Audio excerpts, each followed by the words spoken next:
By definition, we don't have enough in our training budget, do we? Never. Right.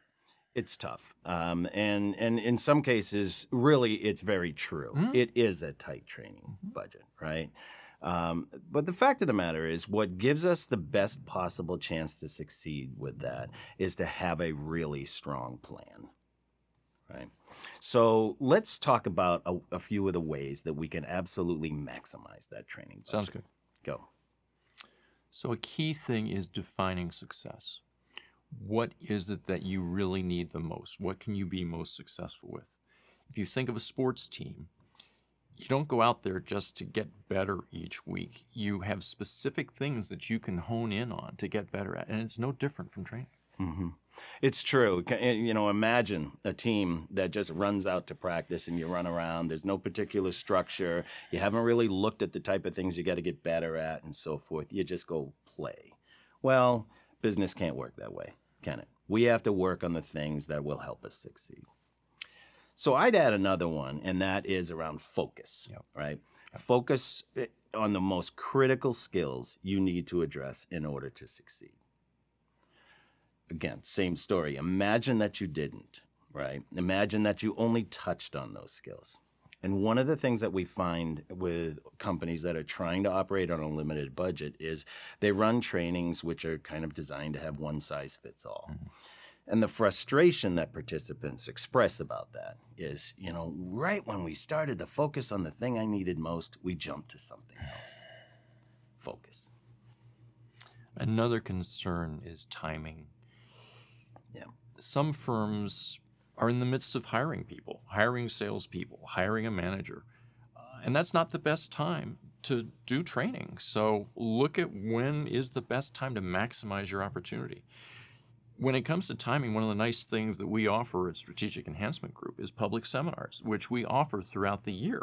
So we can fit your timing and it's affordable. Yeah, absolutely. And the other thing that allows for is one of the natural concerns that folks have with a limited budget is they say, well, all right, if we're going to focus and we really believe these skills are the ones we want to work on, is your training the right training? By sending one person to dip their toe in the water and learn and understand that, that allows the company to feel even more confident. And so when they are that confident, they will spend that money and focus that training at exactly when the timing is right. Because otherwise, what they often do is they say, well, you know, the second quarter is when we train because it's right for some other business reason. The right time to train is when you can absolutely maximize the value to everybody involved, right? So let's go to the fourth one, which is what do we do after training? Because that's really when training comes to life, right? That's essential. And one of the special things that we offer here is extended learning. So for a period of up to about 5 months, the attendees are reinforced in what they've learned, and the managers are reinforced. And so you get the maximum value out of it. If you do it, right? So what we focus on, if we can, we strongly urge it, is to have the managers involved in many different ways where you methodically reinforce and practice the skills for months until you feel like you have them as second nature. Again, imagine if you're part of a sports team and all you did was have one practice, one training, and then you had to play the entire schedule. Well, that's sort of absurd, right? So what we realize is, yes, you look at what might be a small training budget, but what you're really realizing is the value of that training is what you do afterwards. It's how well you plan out the reinforcement. Very much. Okay, quick summary. First step, define success. What are we going to accomplish with this budget, but more in the context of what outcome are we looking to achieve? Second step, focus.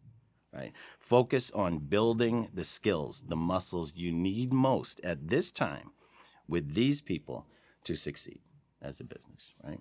Third piece is timing. Make sure you train at the time where you have the best chance possible to succeed. Not on somebody else's calendar, right? But in the timing where it makes the most sense.